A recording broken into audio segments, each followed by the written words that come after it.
What's going on, guys? Oregon Motorcycle back with another awesome episode. Today's episode, we're changing it up a little bit. We're going to talk about the M2 Evo. This is an amazing helicopter.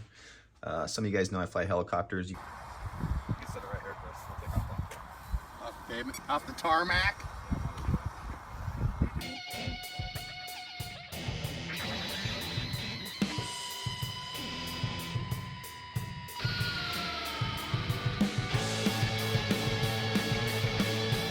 guys may have caught a little short video when I was on vacation down in Sacramento. I picked up a Blade helicopter. Oh shit.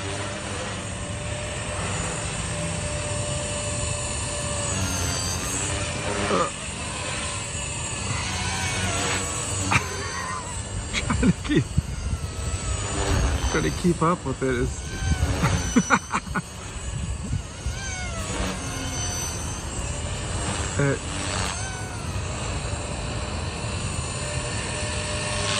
oh, that was kind of a cool video.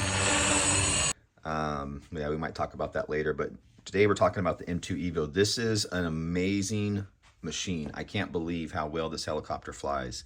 I got about 10 flights on it. I just got it a couple days ago, but I discovered a little issue with it, and in today's video we're going to talk about it, and I'm going to fix it in today's video, and then we'll do a little test flight afterwards. But yeah, let's jump into it. So last night, after flying it a little bit, I was just sitting here playing with it and kind of turning the head, and I was noticing this weird noise, and I'm just kind of like, what is that? I thought it was in the motor, and I just kept sitting here going back and forth with it. Okay, I had to reposition the helicopter to spin the blades to show you guys, but see if you can hear this noise.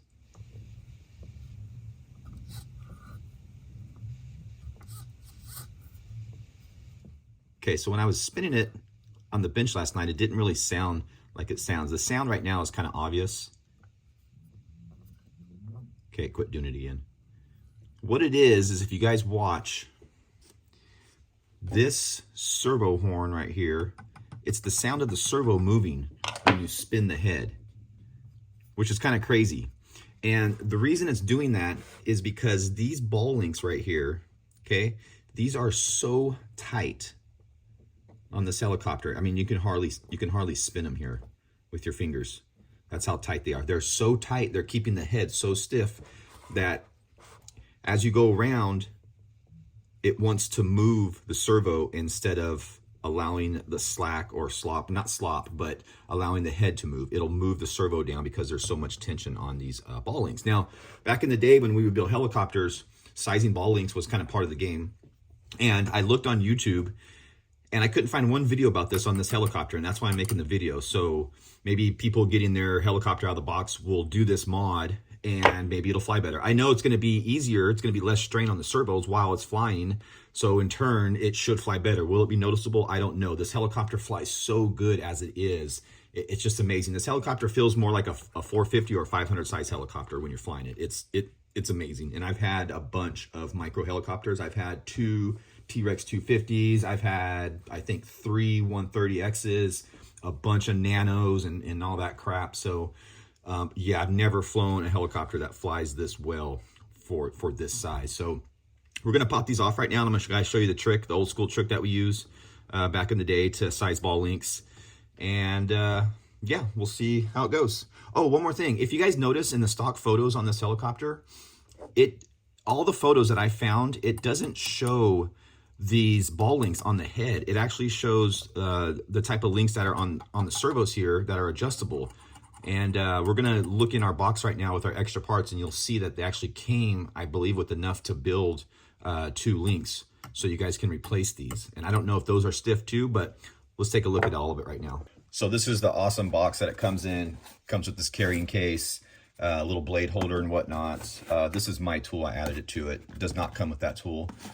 And we got the swash leveler and the instructions for the flybarless unit. And speaking of the flybarless unit, I did do a little tweaks to it. I basically followed Johannes's setup. He's one of their team pilots, except for the gain. I think I left my gains a point higher. I'll post up my settings right now on the side here. So as you can see, it comes with some extra parts, which is really cool because I've never bought a helicopter that comes with a main shaft and a feathering shaft. in this. So we're going to open this up right now, and you can see there's some links in there. We'll check it out. So yeah, we got some servo tape and some tie straps, main shaft, which is pretty sweet. Feathering shaft, pretty sweet. Washers, probably for the feathering shaft. Set screws. Now here's the links here that came with it, and there's two. So I'm gonna pop one of these on and see if it's a little bit looser than those solid plastic ones. And then it also comes with some servo horns here too.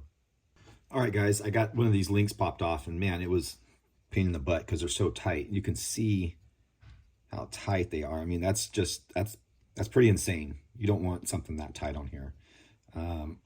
It's extremely tight. I know you can't really feel it in the video, but just trying to do the best I can to like it's stiff. So what I did is I mocked up one of these little links here and snapped it on, and it's looser. So let's get it snapped on here. This one's definitely looser. Now it's still holding its own weight, but this would be acceptable in my book. So if you guys just want to take and swap these out and put these on, you guys might have better luck with that. What we're going to do is we're going to try to hone these out a little bit with one of the ball links. So I'm going to pull this ball link out, throw it in the drill, and then throw this on there, maybe with some polishing compound, and let it spin in there a little bit and try to loosen it up just a little bit so it's not so firm on there. And then we'll put these back on and run these, because I kind of like these better. I know these are going to survive a little bit better in a crash. Something might get knocked out of adjustment when you crash with these. Not 100%, haven't crashed it yet. I don't want to. All right. Okay, so I've got the ball off, and what I did is I put a couple nuts on the back of it so I don't damage the threads. One thing about this, you guys, another way to do this without polishing compound is to take a razor blade and actually score the ball. Like, let's get it in focus there. You can put basically a little scratch on it with the razor blade, and that creates a little burr, and that works really, really well. The problem is this kit didn't come with any extra balls. I thought it did, and I was just going to put a little, little nick in it and then go in there and hone them out or whatever. But it doesn't come with an extra ball. You don't want to, after you make a nick in it, you don't want to use that ball. That'll just grind out the cup. That's not good. So let me get this in the drill chuck, and we'll dab a little polishing compound on it and see what happens.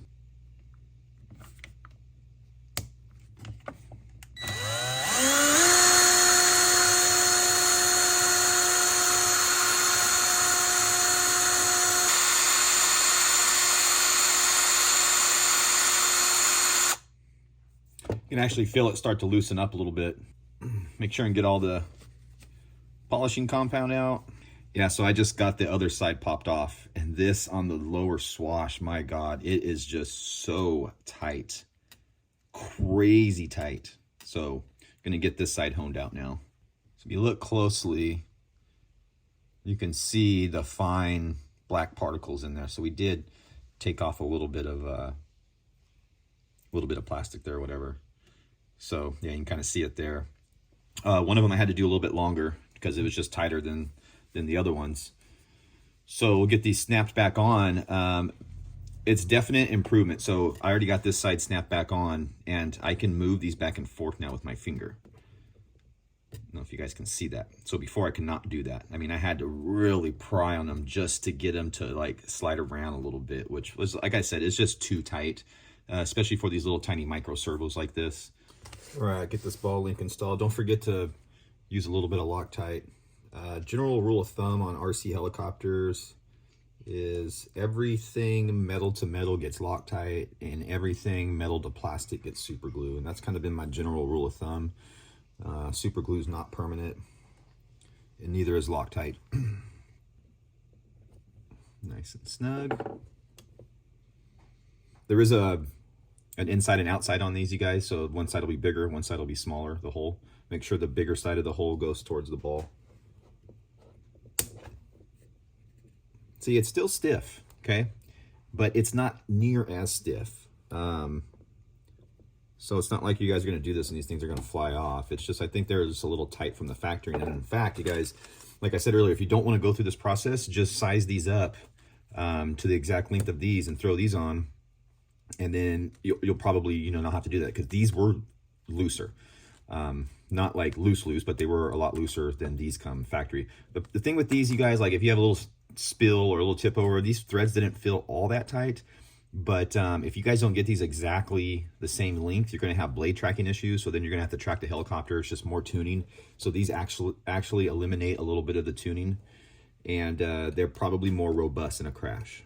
And that could be why they switched over to these. I believe the older M2 version came with these, but I could be wrong.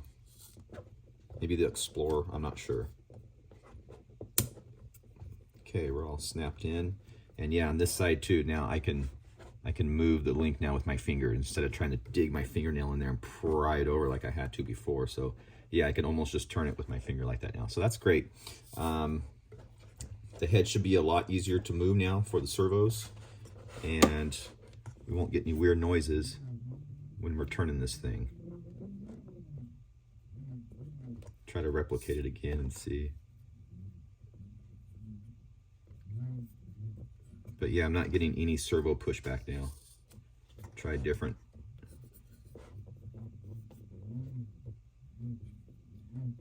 Yeah, that's gone. I don't even see it flexing. See, almost every time you would spin it, you would at least see this flexing a little bit right here and not making the noise, but the fact that nothing's even flexing now. So this is good stuff. So this is just part of tuning helicopters, you guys.